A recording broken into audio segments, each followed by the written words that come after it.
Ya. Bueno, muy buenos días a todos. Vamos a comenzar con el avance de hoy, que va a ser justamente el de culminar con patologías de los vasos sanguíneos, ¿de acuerdo?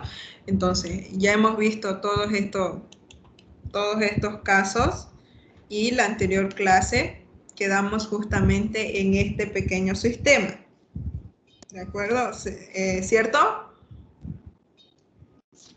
Sí, doctora. Ya, muy bien. Entonces, la anterior clase nosotros recordamos un poquito de lo que es el sistema renina-angiotensina-aldosterona, que justamente va a ser un sistema que me va a ayudar en la regulación en la regulación de la presión arterial, ¿cierto? Entonces, vamos a recordar que justamente que estos procesos de regulación me pueden ayudar a comprender con mucho mayor precisión este tipo de patologías. Cuando nosotros hablamos de enfermedades vasculares de origen o consecuencia de una hipertensión, tenemos que tener en claro qué es la hipertensión arterial en sí. Entonces, la hipertensión arterial en sí es un cambio brusco o es una elevación de las presiones que se llegan a ejercer en el interior de las arterias producto del flujo sanguíneo, ¿cierto? Entonces, estas altas presiones con un registro en una presión sistólica mayor a 130 y en un registro de la presión diastólica mayor a 30, vamos a ver que puede, en algunos casos, algunos autores llegan a relacionarlo o a diferenciarlo en dos tipos de hipertensiones. Una hipertensión esencial o benigna y una hipertensión secundaria. En el caso, por ejemplo, de las hipertensiones esenciales o benignas, vamos a ver que tienen una relación con los factores genéticos, o ya sea por la edad, por ejemplo, es decir, son factores que no pueden llegar a cambiarse, es decir, son situaciones que se desencadenan como producto, como su nombre dice, como es algo con el que el paciente puede estar. Ahora, ¿cuál es la característica de este tipo de hipertensiones esenciales o benignas? Que generalmente en la mayoría de los pacientes llegan a ser asintomáticos. ¿Qué quiere decir? Que mi paciente puede llegar a tener registros de presiones arteriales altos, sin embargo, no puede llegar a tener una manifestación clínica. ¿Esto por qué? Porque el cuerpo en sí o el organismo del ser humano cumple procesos adaptativos. Y en un ser humano que tiene una hipertensión benigna o una hipertensión esencial, vamos a ver que el cambio de presiones o el aumento de presiones va a ser de manera progresiva, que el cuerpo se va a ir adaptando a esas situaciones por muchos años. Entonces, por eso es que pasa por desapercibido, digamos. Por eso es que no manifiesta clínicamente estos cambios de presiones. Y va a comenzar a manifestar clínicamente este tipo de padecimientos cuando ya las presiones comiencen a elevarse de manera mucho más brusca y de manera mucho más descontrolable, que pueden asociarse estas manifestaciones clínicas a otros factores que ya pueden ser modificables. En el caso, por ejemplo,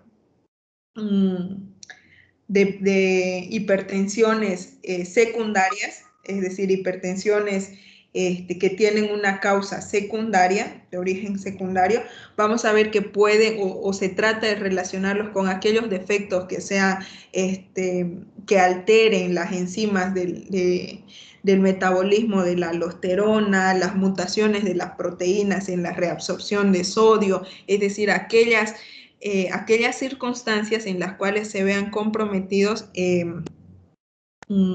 la reabsorción de sodio, es decir, que se produzca una mayor retención de sodio y de agua y por lo tanto haya un aumento de las presiones por el aumento de la bulimia. En estos casos, tanto en una hipertensión benigna como en una hipertensión secundaria, vamos a ver que pueden llegar a desencadenarse y a manifestar clínicamente. Fica ele tá dormindo, cadê? Chega aqui, eu tenho que abrir pra ele. A outra não chega, fica por gelo. Ela tava hoje aqui, ó. Queria ele daqui, daquela... Ah, daquela parte. Senio. Desculpa, doutora. Ya, no se preocupe. Entonces, en ambas situaciones pueden haber mayor manifestación clínica cuando estos pacientes están sometidos o llegan a tener factores de riesgo que sobreagregan estos cambios de presiones, es decir, el consumo de tabaco, la diabetes mellitus, la falta de ejercicio, lo que nosotros conocemos como el sedentarismo, por ejemplo. Entonces, son factores que pueden llegar a complicar estos cuadros o pueden hacer mayor predisposición a la manifestación clínica. Y en ambas situaciones, tanto en una hipertensión benigna como en una hipertensión secundaria, en la mayoría de los casos cuando ambos son hipertensiones descontroladas, ya cuando manifiestan clínicamente sus malestares, vamos a ver que puede haber un aumento del riesgo de la formación de un accidente cerebrovascular, la formación de aterosclerosis, desencadenar, por ejemplo, insuficiencias cardíacas, estas disecciones aórticas, insuficiencias renales o viceversa. Una insuficiencia renal me puede desencadenar una hipertensión arterial. Entonces, son situaciones que pueden llegar a desencadenar otras complicaciones, ¿de acuerdo? Entonces, ya aclarando un poquito de cuál es más o menos el origen o teniendo una idea de por qué se produce la hipertensión arterial, vamos a hablar justamente de las complicaciones o de las enfermedades que me pueden desencadenar esta enfermedad de la hipertensión arterial, es decir, una consecuencia de la hipertensión arterial. Una de ellas va a ser la arterioloesclerosis hialina. Cuando nosotros hablamos anteriormente de aterosclerosis, de arterioesclerosis, habíamos aclarado las diferencias, que una arterioesclerosis es justamente cualquier proceso patológico que me llegue a desarrollar un engrosamiento de las paredes de las arterias. Sin embargo, una ateroesclerosis va a ser justamente la formación de las placas ateromatosas que me va a producir un endurecimiento de las paredes. Otra forma de arterioesclerosis va a ser justamente la arterioloesclerosis hialina. ¿Cómo se caracteriza este tipo de patologías? Va a tener una predisposición por las arterias de pequeño calibre y estas van a llegar a tener un engrosamiento de tejido hialino a nivel de la luz de las arteriolas. Y esto a su vez va a producir este engrosamiento una disminución de la luz arteriolar y del calibre, a su vez, que va a comenzar a haber una pérdida de la elasticidad de sus paredes. Estas lesiones o estos engrosamientos en sí se van a dar producto de una extravasación de los componentes del plasma y que van a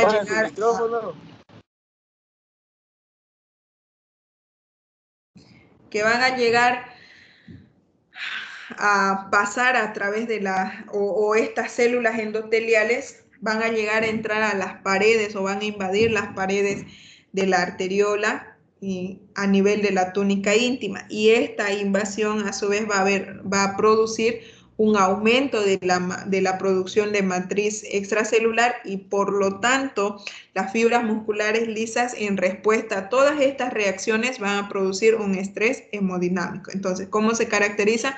Por un engrosamiento de tejido hialino al interior, es decir, a nivel de las paredes arteriolares, que me va a producir una estenosis de la luz arteriolar. Generalmente llegan a tener una relación con la hipertensión benigna. Eso no quiere decir que no pueda llegar a presentarse en una hipertensión secundaria, por si acaso, ¿de acuerdo? Pero tiene una mayor frecuencia o una mayor asociación con la hipertensión benigna. Cuando esta arterioloesclerosis hialina se llega a localizar o llega a comprometer a nivel renal, va a producir justamente una estenosis a nivel de las arteriolas renales y lo que va a producir un compromiso vascular difuso y va a desencadenar una nefroesclerosis. Está bien, que se va a caracterizar justamente por una cicatrización glomerular.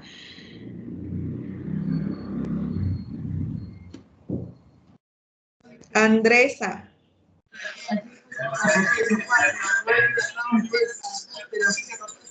¿Está ahí?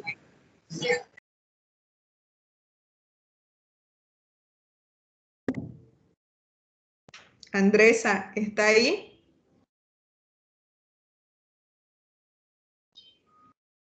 Elia, ¿está ahí?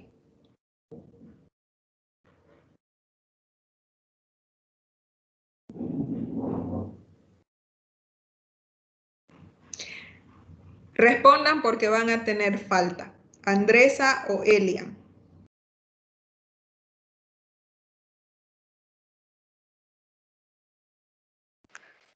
Olá, doutora. Hola, Elia.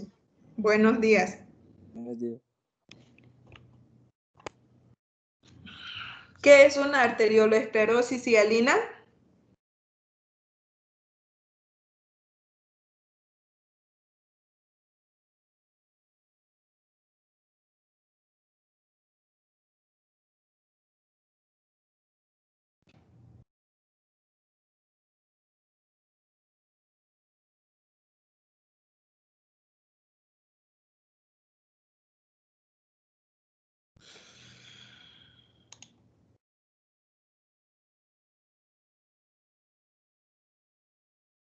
Doctor, ¿esta pregunta es para el chico o para cualquiera? ¿Para Andresa o para Elia? Ah, ya está bien. Para cualquiera de los dos. Gracias, Jessica. Doctora,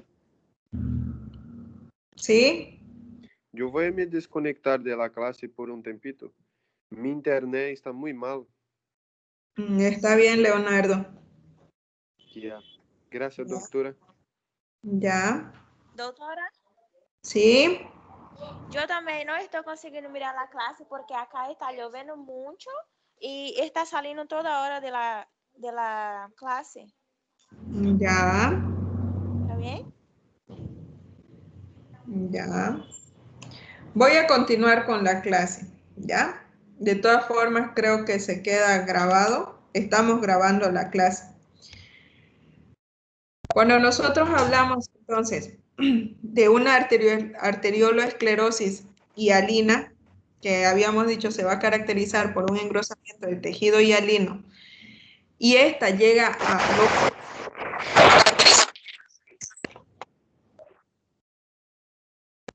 a nivel de los riñones, me va a producir justamente un compromiso vascular difuso. Y esto, por el compromiso de la vasculatura a nivel de los riñones, va a producir una cicatrización a nivel de los glomérulos, lo que se conoce como una nefroesclerosis. ¿Está bien? Entonces, en algunos casos, cuando nosotros podemos mencionar que una hipertensión, entonces una hipertensión arterial me va a desencadenar una arterioloesclerosis hialina y la arterioloesclerosis hialina me puede desencadenar una nefroesclerosis, por ejemplo. ¿Está bien? Ahora, hay otro tipo de arterioloesclerosis que es conocida como la arterioloesclerosis hiperplásica, que generalmente se da con mayor frecuencia en pacientes hipertensos graves o pacientes hipertensos descontrolables y se va a caracterizar exclusivamente por un engrosamiento de las túnicas o de las paredes en sí, que va a tener una predisposición homogénea, es decir, unas capas sobrepuestas entre otras, lo que va a dar un aspecto de capas de cebolla a nivel de las túnicas de las arterias, ¿de acuerdo? Entonces, ese es otro tipo de arterioloesclerosis. Y vamos a ir mencionando otro tipo de patologías, ya lo que habíamos mencionado anteriormente en relación a Esta la... es, doctora, perdón, la arteriose hialina, ¿esta sería como nombre? ¿Esta que afecta a las túnicas? a la arterioloesclerosis hiperplásica. Ah, ya, obrigada, doctora, gracias. Ya, de nada, Samara. Entonces, habíamos mencionado que una forma de arterioesclerosis va a ser justamente la ateroesclerosis. ¿Cómo es que llegan a formarse estas placas ateromatosas en el interior de las túnicas o en el interior de las arterias? Puede haber diferentes factores que me lleguen a desencadenar estos tipos de cuadros, ya que el paciente puede tener factores de riesgo primordiales o factores de riesgos modificables. Cuando hablamos de factores de riesgo primarios, generalmente se caracterizan por tener una predisposición genética, la edad, el sexo, en el cual vamos a ver que son factores que no son modificables. Sin embargo, hay factores que sí pueden ser modificables, es decir, dependiendo del hábito del paciente.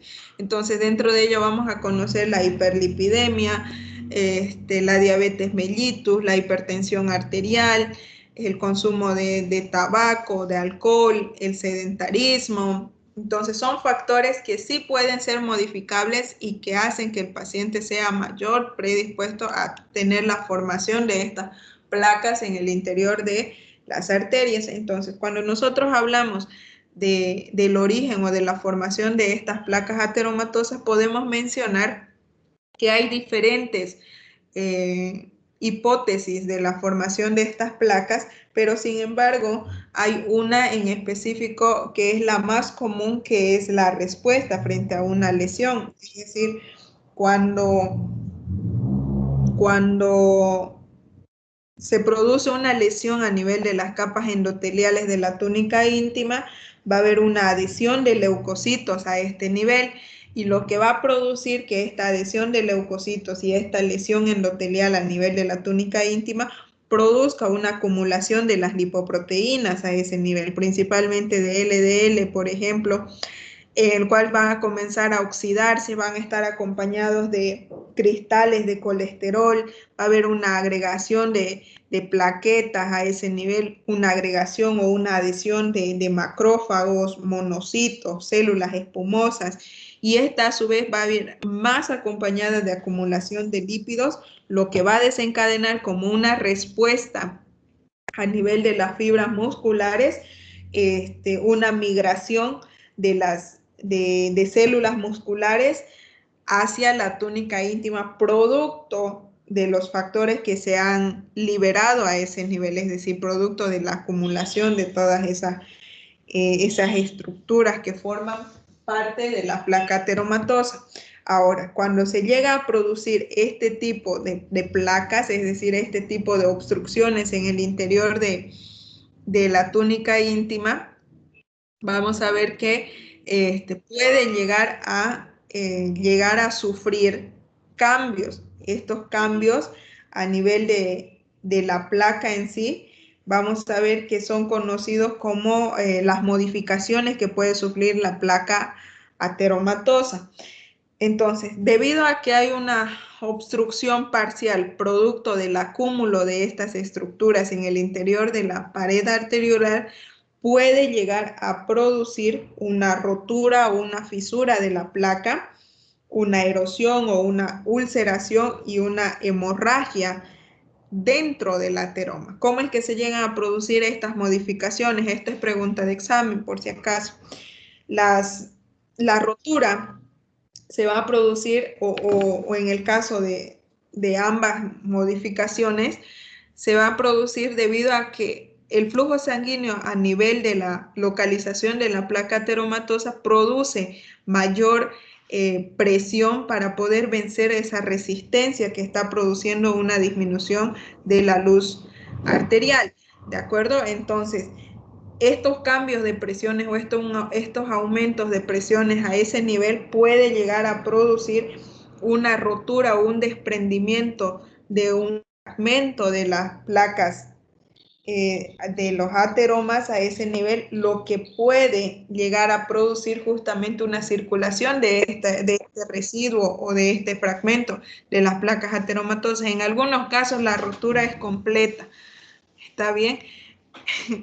Y vamos a ir mencionando que cuando hay esta circulación de los fragmentos de las placas ateromatosas puede llegar a producir una obstrucción total a nivel de una de las arterias, lo que se va a conocer como una ateroembolia, es decir, una zona en el cual va a producir pequeñas zonas microembólicas producto de la migración de estos residuos de la placa. ¿De acuerdo? En algunos casos estos cambios de presiones también pueden llegar a producir un desgarro a nivel de la placa en sí, y este desgarro puede llegar a acumularse de sangre produciendo un hematoma en el interior de la placa del ateroma, ¿de acuerdo? Y en algunos casos puede llegar a producirse también una formación de un aneurisma debido justamente nuevamente al cambio de presiones a ese nivel, lo que va a seguir produciendo un debilitamiento de las paredes de las arterias. Eso en relación a las placas ateromatosas, es decir, a la ateroesclerosis en sí. Otra de las patologías que vamos a estudiar va a ser justamente los aneurismas, que habíamos dicho que se desencadenan producto del debilitamiento de las paredes arteriales, perdón. En este caso vamos a ver una clasificación según su forma de presentación. Dígame, la Diane. Doctora, Sí. entonces, la relación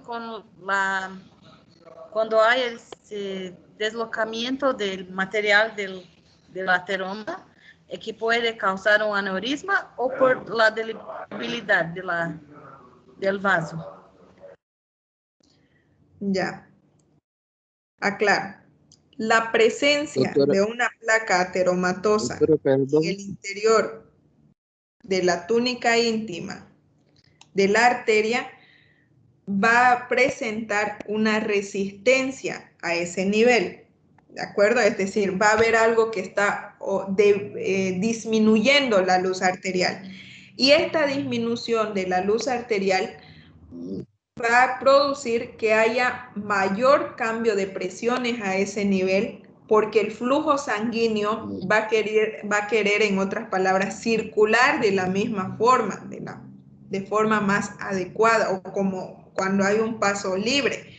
Entonces, va a ser una resistencia que va a tratar de ser vencida por el flujo sanguíneo, lo que va a desencadenar puede ser una rotura, es decir, de un pequeño fragmento de la placa ateromatosa en sí, o puede estos aumentos de presiones en la pared arterial a ese nivel puede producir mayor debilitamiento de las paredes, produciendo un aneurisma, ya sea cerca de la placa ateromatosa o al lado, ¿de acuerdo?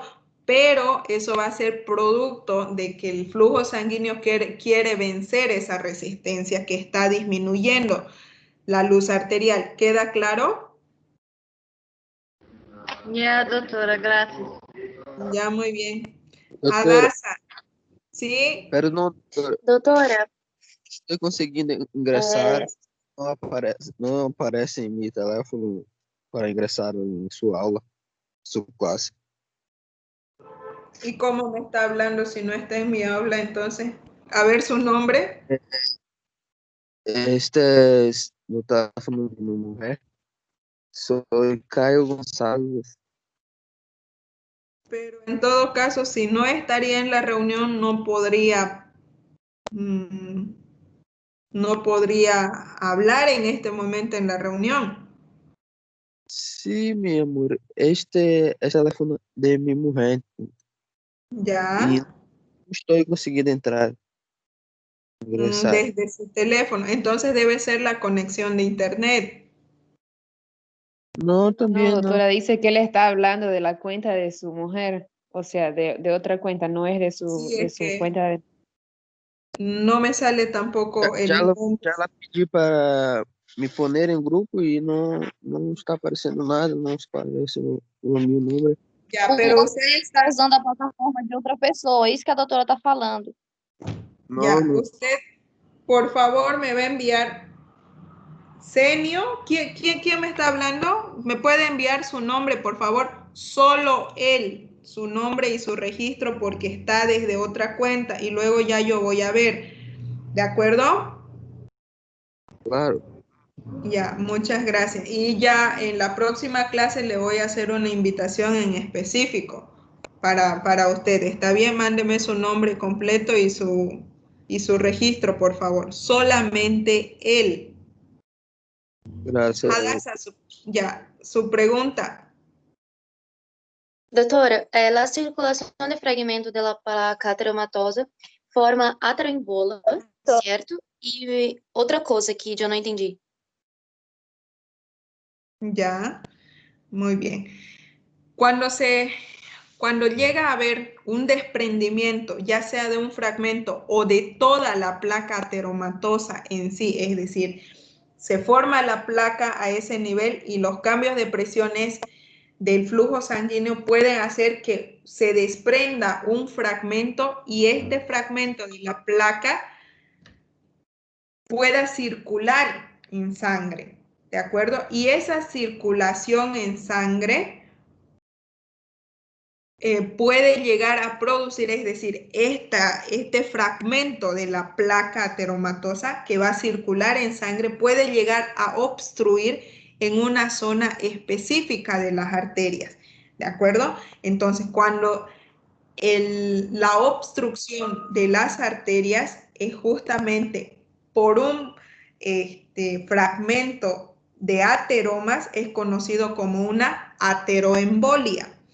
Sería diferente si se llegara a formar una obstrucción exclusivamente por un coágulo sanguíneo. Eso ya es conocido como un tromboembolismo. ¿De acuerdo? ¿Queda claro esas diferencias? No mucho, doctora. No, Sí, no doctora, comprendí. también estoy con esta Ya, dúvida. lo vuelvo a explicar entonces.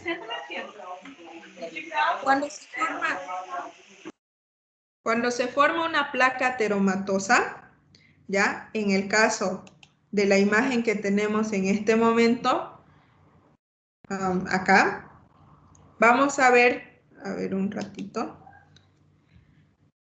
que se puede llegar a producir una fisura o una rotura de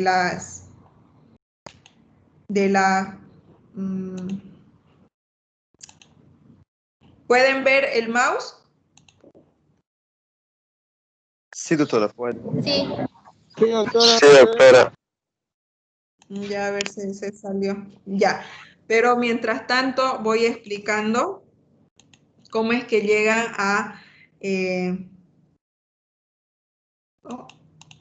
cómo es que pueden llegar a producirse este tipo de lesiones. Cuando se produce este acúmulo de placas ateromatosas a nivel de la túnica íntima de las arterias,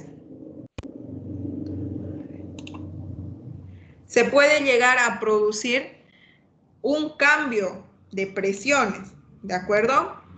Entonces, este aumento de las presiones arteriales a ese nivel para tratar de vencer la resistencia,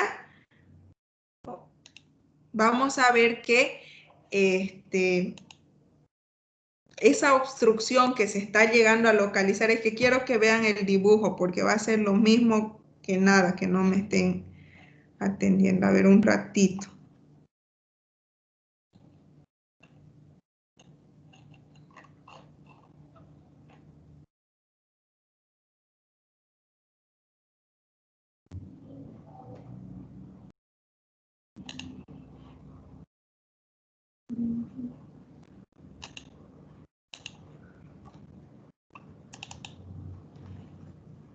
A ver.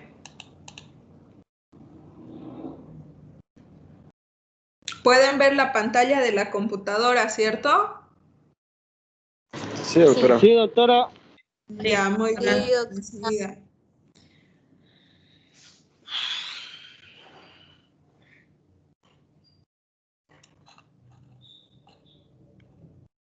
Estamos acá. Ya. Cuando se produce esta formación de las placas ateromatosas, se corre el riesgo. Hagamos de cuenta que la luz arterial está a este nivel. ¿Está bien? Ven el mouse, ¿cierto? Entonces, a este nivel de la luz arterial va a llegar un flujo sanguíneo determinado, es decir, un flujo sanguíneo normal. Pero cuando llega a chocar a este nivel con la presencia de la placa, la luz arterial va a estar disminuida. Por lo tanto, el flujo sanguíneo que está a este nivel va a tratar de ejercer mayor presión para vencer esta resistencia. ¿Hasta ahí vamos bien? Sí, doctora. Sí, doctora. Ya. Esa presión que ejerce el flujo sanguíneo a este nivel puede lesionar tanto esta placa ateromatosa como las paredes de la arteria. ¿Por qué? Por la fuerza que se está ejerciendo a ese nivel. Uno, puede llegar a ejercer tanta presión que puede llegar a romper solo un fragmento de la placa ateromatosa, es decir, un pedacito de la placa que se ha formado, o en algunos casos incluso puede llegar a desprender toda la placa. Cuando eso pasa, cuando se desprende ya sea un fragmento pequeño o toda la placa, esa placa va a comenzar a circular en sangre acompañando al flujo sanguíneo. Y si esa placa llega a localizarse y a obstruir completamente una arteria de menor calibre, va a producir una ateroembolia, es decir, a ese nivel se va a cerrar completamente el flujo sanguíneo por un origen de una placa ateromatosa. Por eso se va a conocer como una ateroembolia y se va a desencadenar ya muchas otras complicaciones. Y sería un caso similar, pero el nombre ya cambia, es decir, el diagnóstico ya cambia cuando, por ejemplo, se llega a obstruir una arteria de pequeño o mediano calibre por la presencia de un trombo, por ejemplo, de un coágulo, en otras palabras. El origen está exclusivamente en el coágulo que me está obstruyendo la placa. Entonces se llama tromboembolismo y ya no ateroembolia. ¿Queda claro esa diferencia? Sí. Sí, doctora, agora sí. Ya, muy bien. Ya, de nada. Ahora, aclaro los otros cambios. Cuando se produce lesiones por esos cambios de presiones y no hay un desprendimiento a nivel de la arteria, de la placa ateromatosa, puede formar una fisura a este nivel, es decir, abrir un pequeño paso en el cual esa pequeña fisura que no ha desprendido totalmente la placa puede llenarse completamente de sangre, es decir, puede haber acúmulo de sangre dentro de la placa ateromatosa y eso se va a formar un hematoma, ¿de acuerdo? Y otra complicación puede ser que debilita ese cambio de presiones, también va a seguir debilitando las paredes de la arteria y puede formar, por ejemplo, a este lado un aneurisma. ¿De acuerdo? Esas son las modificaciones que puede llegar a sufrir una placa ateromatosa. ¿De acuerdo? Ahora sí, ¿quedó claro? Sí, doctora, gracias. Sí, doctora. Ya, muy bien. Vamos a continuar entonces. ¿Les está cambiando las diapositivas? Ya. Sí, doctora. Ya, ahora sí. Cuando nosotros hablamos de los aneurismas, hablamos de las dilataciones de las paredes de la arteria. Entonces, habíamos dicho que hay diferentes clasificaciones. Una de ellas va a ser justamente según su forma de presentación. En el libro tenemos una clasificación que toma en cuenta a los aneurismas verdaderos y a un falso aneurisma. ¿Cómo es que llegan a diferenciarse? Cuando nosotros hablamos de los aneurismas verdaderos, hablamos del compromiso y de la dilatación de las tres paredes de la arteria, es decir, las tres paredes cambian en cuanto a su morfología. Sin embargo, cuando hablamos de un falso aneurisma, va a haber una lesión a nivel de las tres túnicas de la arteria, pero va a haber un revestimiento o una capa que va a llegar a recubrir esa zona lesionada por un tejido conjuntivo, el cual va a presentar justamente el flujo sanguíneo que corre a este nivel, va a llegar a invadir esta zona que está siendo reparada y va a formar una localización de sangre acumulada que se conoce como un hematoma y va a simular, es decir, se va a parecer a una dilatación, sin embargo, no es una dilatación de las tres paredes de la arteria, sino que es una formación de un hematoma producto de un revestimiento del tejido conjuntivo. Por eso es que se conoce como un falso aneurisma. ¿De acuerdo? Entonces, los verdaderos aneurismas o los aneurismas verdaderos llegan a clasificarse en dos tipos. Aneurisma de tipo sacular, cuando la dilatación es a un solo lado o a un solo extremo de las paredes de la arteria. ¿De acuerdo? Forma una especie de saco, una especie de globo, como ustedes quieran llamarlo.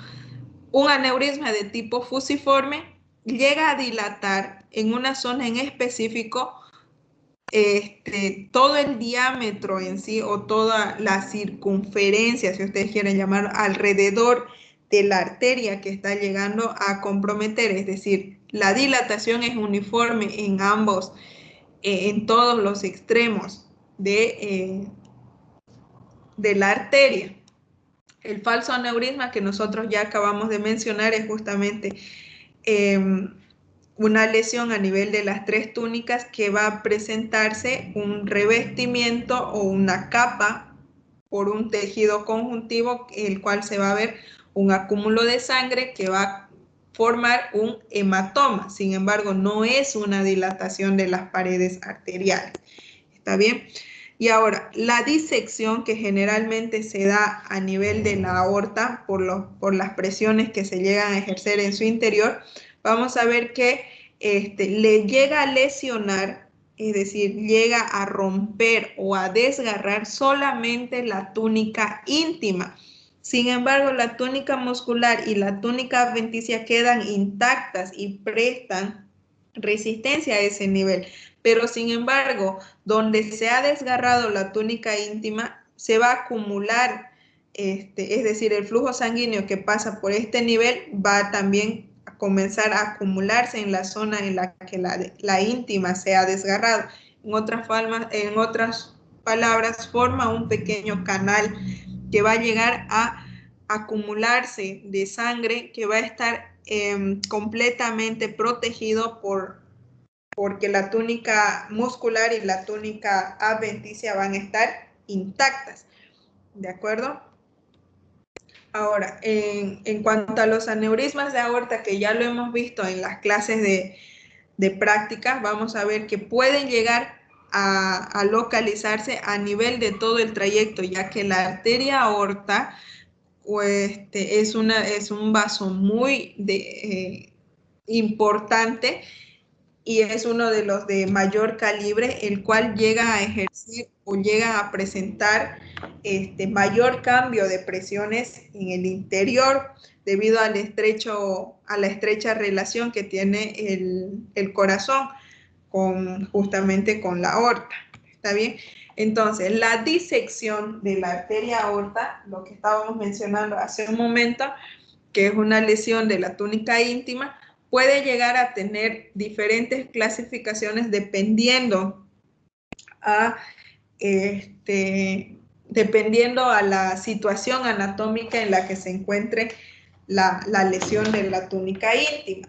¿De acuerdo? Tenemos dos clasificaciones. Una clasificación de Debakey que tenemos en el libro y la clasificación de Stanford, que es una clasificación un poquito más sencilla. Cuando nosotros hablamos de la clasificación de Debakey, vamos a ver que se clasifican en 3 tipos, tipo 1, tipo 2 y tipo 3. Pero a su vez la de tipo 3 tiene una subclasificación. ¿De acuerdo? Entonces vamos a ver que en la de tipo 1, la lesión de la túnica íntima se origina a nivel de la aorta ascendente y esta lesión puede llegar a extenderse a nivel de puede llegar hasta el arco aórtico, es decir, en otras palabras, se origina a nivel de la aorta ascendente y puede llegar a comprometer o puede extenderse hasta el callado aórtico. En la clasificación de tipo 2 vamos a ver cómo la lesión de la túnica íntima de la arteria aorta se origina, es decir, inicia a nivel de la aorta ascendente y solamente compromete ese nivel, es decir, no llega a extenderse más. Se origina y permanece a nivel de la aorta ascendente. En la de tipo 3 vamos a ver cómo la lesión de la túnica íntima se localiza, es decir, se origina y compromete la aorta descendente, pero por eso es que tienen una subclasificación. En la de tipo A vamos a ver cómo se origina a nivel de la aorta descendente y solamente puede llegar a lesionar el trayecto de la aorta torácica. Sin embargo, en la de tipo 3B, vamos a ver que la lesión de la túnica íntima se origina a nivel del inicio de la aorta descendente, compromete la aorta torácica y puede extenderse hasta la aorta abdominal. ¿De acuerdo? En la clasificación de Stanford, que es otro tipo de clasificaciones, vamos a ver cómo la lesión de la túnica íntima puede originarse y puede comprometer o puede estar a cualquier nivel del callado aórtico o del arco aórtico. Sin embargo, en la de tipo B vamos a ver que puede llegar a originarse y a extenderse en el trayecto de toda la aorta descendente. Entonces, es más 400, 500, 600, 700, 800, 900, 1000. Otra de las patologías que vamos a estudiar va a ser justamente las vasculitis. Cuando nosotros hablamos de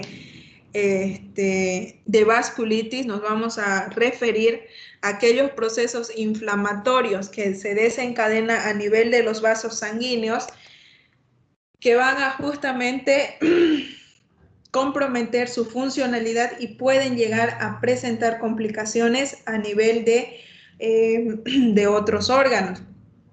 Entonces, vamos a mencionar que pueden tener diferentes orígenes. Pueden haber vasculitis de origen infeccioso, que se los ha tratado de relacionar con mayor frecuencia con infecciones virales que llegan a desencadenar estos procesos inflamatorios a nivel de los vasos sanguíneos. Pueden haber vasculitis no infecciosas, es decir, que en la mayoría de los casos se deben a mecanismos autoinmunes que llegan a producir estas reacciones inflamatorias. Entonces, en este caso, por ejemplo, en las vasculitis no infecciosas pueden haber vasculitis producto de anticuerpos, anticitoplasmas de los neutrófilos, es decir, el cuerpo comienza a desconocer a sus propios neutrófilos y crea anticuerpos para tratar de eliminarlos, en otras palabras. Pueden haber vasculitis mediadas por linfocitos T autorreactivos, pueden haber vasculitis por hipersensibilidad de medicamentos, por ejemplo, es decir, cuando el paciente presenta alergia a algún fármaco en específico y puede desencadenar procesos inflamatorios, no solamente a nivel de los vasos sanguíneos, sino que a nivel de con un compromiso mucho más marcado y dependiendo del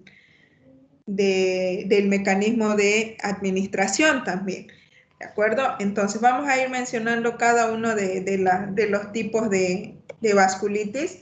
Para ello vamos a mencionar, no nos olvidemos este pequeño término que también va a ser pregunta de examen, que hay vasculitis que son ANCA positivo, que justamente corresponden a las iniciales de esta reacción, que es la formación de anticuerpos anticitoplasma de los neutrófilos, ¿de acuerdo? Eso es lo que significa ANCA, es decir, lo que dijimos hace un momento, que el paciente presenta, estos pacientes que llegan a tener vasculitis, tienen anticuerpos circulantes que van a reaccionar contra los neutrófilos, y estos se van a denominar anticuerpos anticitoplasmas de los neutrófilos, ¿de acuerdo? Entonces, de acuerdo a la predisposición o a la forma de presentación con mayor frecuencia de las inflamaciones a nivel de los vasos sanguíneos, vamos a poder clasificar.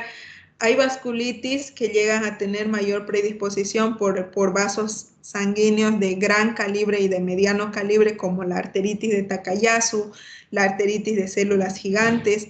Van a haber vasculitis que van a tener mayor predisposición por vasos sanguíneos de mediano calibre, por ejemplo, como la poliarteritis nodosa, la enfermedad de Kawasaki. Y en relación a las vasculitis de vasos de pequeño calibre, vamos a mencionar que pueden haber diferentes tipos de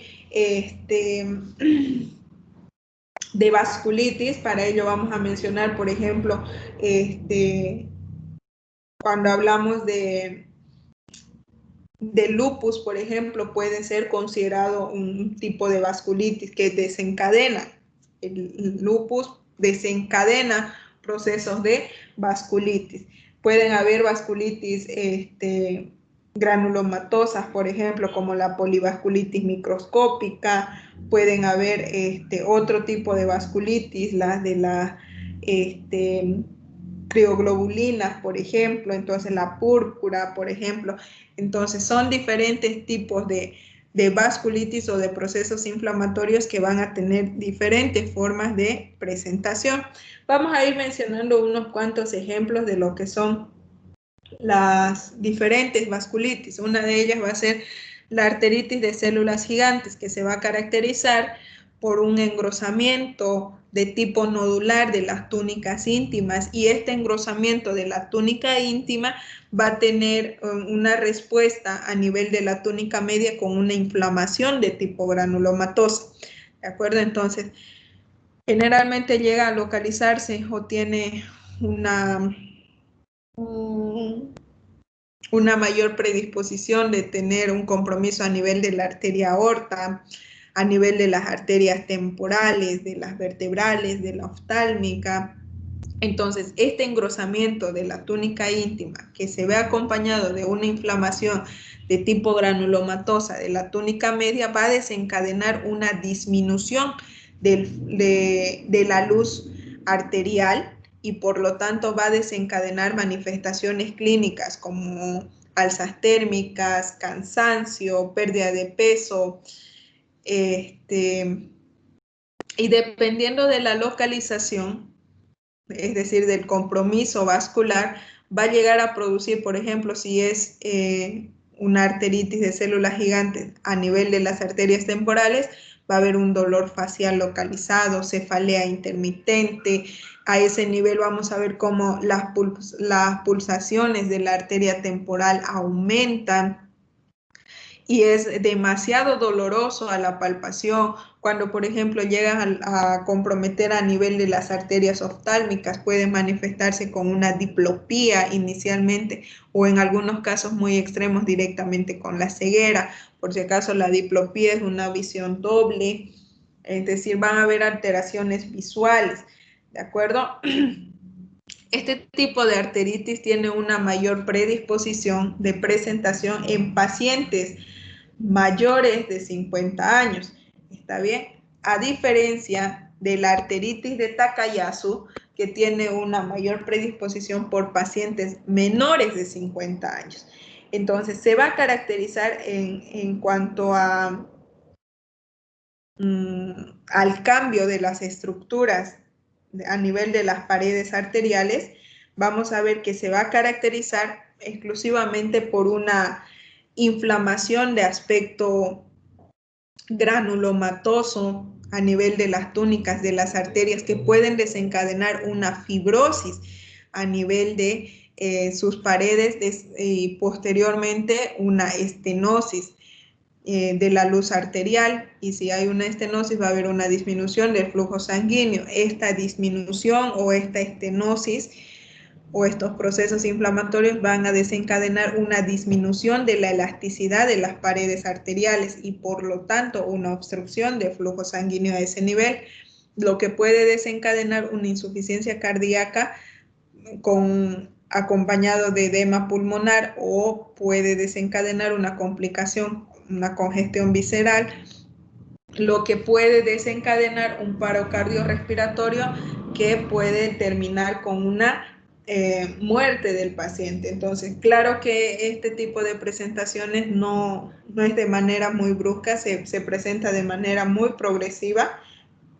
En algunos casos pueden llegar a evolucionar de manera rápida, es decir, menores a 1 año, pero generalmente las manifestaciones clínicas o la evolución de estos pacientes se da mayores de 1 año, 2 años, es decir, todo ese tiempo es que les lleva para poder presentar este tipo de manifestaciones o este tipo de compromisos. Y este tipo de patología se va a llegar a caracterizar, a diferencia de la arteritis de células,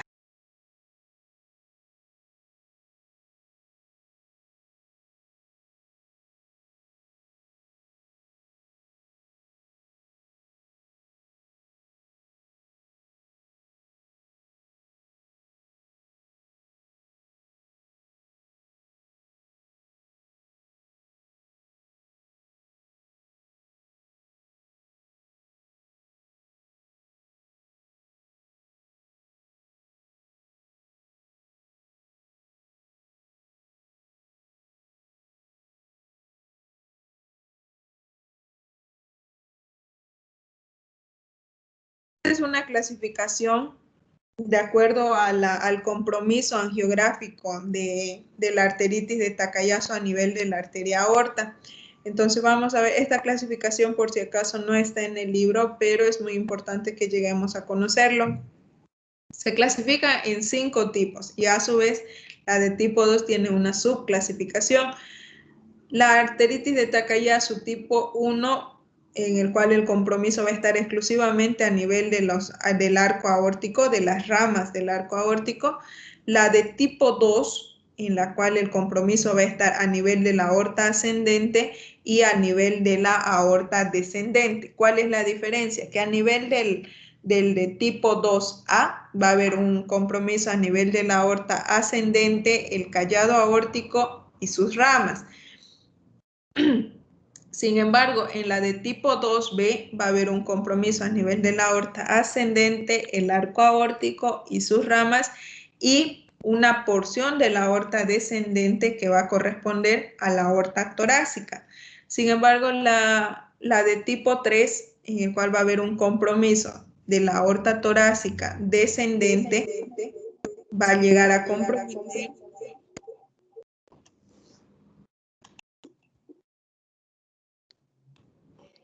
va a llegar a comprometer lo que es la aorta abdominal y también puede comprometer las arterias renales. En la de tipo 5 vamos a ver cómo hay un compromiso de la aorta descendente en su porción abdominal y también puede comprometer las arterias renales.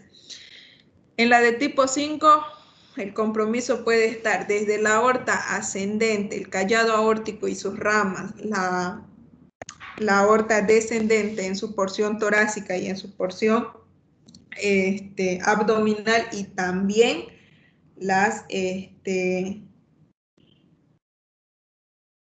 y también puede llegar a comprometer las arterias renales. ¿Está bien? Ahora, otra de las vasculitis que vamos a estudiar justamente va a ser la enfermedad de Kawasaki.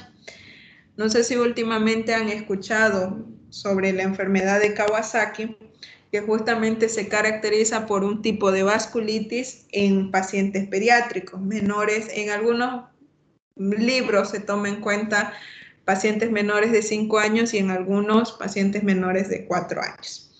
¿De acuerdo? Entonces, tiene una mayor predisposición en este tipo de pacientes.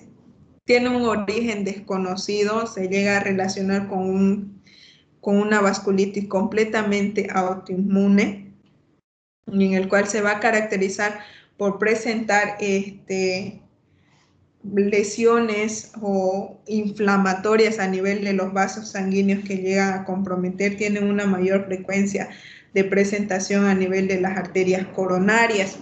Entonces llegan a manifestarse clínicamente por episodios febriles, tienen manifestaciones como lesiones ampollares, tanto en palmas de manos, plantas de los pies, lesiones eritematosas a nivel de las mucosas, de las mucosas conjuntivales, por ejemplo, a nivel de las mucosas genitales, la mucosa oral. Hay lesiones ampollares que van a comenzar a reventar de por sí solas, son dolorosas, entonces pueden inicialmente llegar a confundir con un cuadro viral, ya que manifiestan solo episodios febriles y llega a ser muy confuso. Entonces, cuando llega, por ejemplo, a comprometer las arterias coronarias, puede llegar a desencadenar zonas con aneurismas y también puede desencadenar infartos en los niños. Entonces tiene complicaciones muy graves. Y también puede llegar a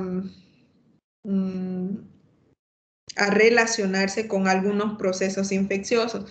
No está confirmado, pero en los últimos meses se ha tratado de buscar una relación o una explicación del por qué hay un aumento de los casos de la enfermedad de Kawasaki durante este tiempo de pandemia. Es decir, se está buscando y se está estudiando si es que hay una relación entre esta enfermedad viral que es el coronavirus con la propagación del Kawasaki, ya que se ha visto que justamente durante este periodo de la pandemia hay un índice elevado de los casos de Kawasaki, ¿de acuerdo? Entonces, como eso... Doctora, una Sí. pregunta.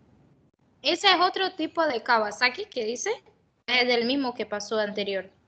Este es el mismo, por si acaso. Solo que está un poquito más detallado. Claro que, aclaro, porque hace un momento, las lesiones ampollares, es decir, cada lesión que puede llegar a manifestar este paciente o estos pacientes pueden desencadenar otro tipo de complicaciones. Es decir, si hay una formación de ampollas a nivel de la mucosa oral, por ejemplo, estas lesiones ampollares que van a comenzar a reventar, obviamente se van a ver sobreagregados de otro tipo de infecciones, que tal puede ser la micosis oral, por ejemplo, que ya sería un cuadro sobreagregado a las manifestaciones clínicas del Kawasaki.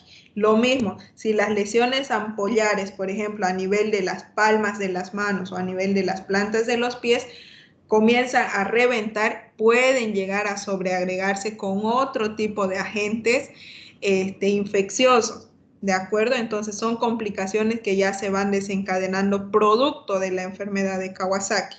¿Está claro? Sí, doctora, sí, gracias. Ya, muy bien. Ahora, otro tipo de patología que vamos a mencionar va a ser justamente la poliarteritis nodosa o también conocido como la panarteritis nodosa, que se va a caracterizar por una predisposición más frecuente de vasos sanguíneos de pequeño calibre, en la cual van a llegar a producir una estenosis de las luces, tanto de las arterias de pequeño calibre como de las venas de pequeño calibre, y por lo tanto va a haber una manifestación de tipo eritematoso, en algunos casos con cuadros febriles. Entonces, que van a poder, en la mayoría de los casos de estos tipos de vasculitis, se llega a relacionar o llegan a tener un diagnóstico diferencial o confunden mucho con lo que son las enfermedades virales. No estoy diciendo que sean asociados, sino que llegan a confundir debido a los cuadros febriles, debido al malestar general que llegan a presentar los pacientes. Otra de las patologías que vamos a mencionar va a ser la polivasculitis. Cuando nosotros hablamos de polivasculitis, este es otro tipo de vasculitis en sí, que llega a tener un origen a nivel exclusivo de los capilares, que de manera progresiva puede llegar a manifestarse, es decir, los capilares comienzan a verse sometidos a procesos inflamatorios y por lo tanto las funciones que cumplen los capilares se ven completamente distorsionados o en algunos casos bloqueados, que pueden manifestar con la formación inicialmente de lesiones eritematosas, posteriormente con la formación de nódulos. Esta formación de nódulos puede llegar a sobreagregarse a cuadros infecciosos que llegan a desencadenar justamente la formación de úlceras. Y estas úlceras en sí, como estamos viendo en las imágenes, vamos a ver que pueden desencadenar cuadros inicialmente de hipoxia, de zonas isquémicas, y lo que van a producir infarto de la zona donde se está produciendo, es decir, una muerte celular a ese nivel, o si ustedes quieren llamarlo una necrosis, a nivel de donde se está llegando a comprometer la función de los capilares. En este caso, por ejemplo, el tratamiento llega a depender mucho en la etapa en la cual se llega a diagnosticar este tipo de patologías. ¿De acuerdo? Entonces, por ejemplo, en el caso de la formación de nódulos de la imagen que tenemos, el tratamiento va a ser sintomático, es decir, se van a realizar curaciones, se van a tratar en todos los tipos de vasculitis. Lo que se trata de hacer o lo que se opta es justamente por la administración de anticoagulantes para evitar la formación de los trombos, ya que lo que se produce durante una vasculitis es la disminución del flujo sanguíneo, de la luz arterial o de la luz de los vasos sanguíneos, y por lo tanto estas pueden llegar a verse obstruidos por pequeños coágulos. Entonces se hace un tratamiento con anticoagulantes para tratar de evitar ya sean tromboembolismos, trombosis, ¿de acuerdo? Entonces, eso en relación a los tipos de vasculitis. No sé si queda claro, chicos.